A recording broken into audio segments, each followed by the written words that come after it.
কারো অনেক দিন নামাজ কাজা হয়েছে, যার ওয়াক্তের সংখ্যা অজানা, এটাকেই উমরি কাজা বলা হয়।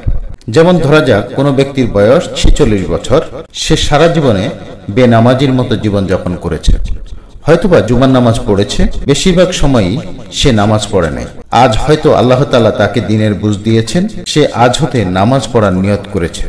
তার জন্য উমরি কাজা নামাজ পড়তে হবে। কোনো ফরজ নামাজই অনাদায়ী থাকা উচিত নয়। হাদিসে আছে, আল্লাহর দরবারে সর্বপ্রথম নামাজ সম্পর্কে জিজ্ঞাসাবাদ করা হবে। সুতরাং উমরি কাজা আদায় করা অত্যাবশ্যক। উমরি কাজার নামাজ আদায়ের জন্য কোনো সময় নির্ধারিত নেই। যে 3 সময় নামাজ পড়া না জায়েজ অর্থাৎ হারাম সময়, ওই সময় বাদ দিয়ে যে কোনো সময় উমরি কাজা নামাজ আদায় করা যাবে। এমনকি কয়েক ওয়াক্তের কাজা নামাজও একসাথে পড়া যাবে। উমরি কাজা পড়তে এরূপ নিয়ত করব, আমার জীবনের প্রথম ফজর বা জোহরের কাজা নামাজ আদায় করছি। অর্থাৎ আপনি যদি ফজরের কাজা আদায় করতে চান, তাহলে সেক্ষেত্রে ফজর মনে মনে ধারণা নিলেই হবে। আবার জোহর যদি পড়তে যান, তাহলে সেক্ষেত্রে জোহরের কথা চিন্তা করলেই হবে। এটাই নিয়ত।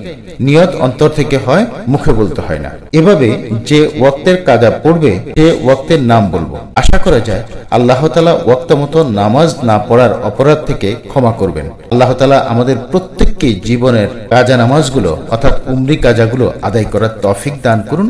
আমিন সুম্মা আমিন।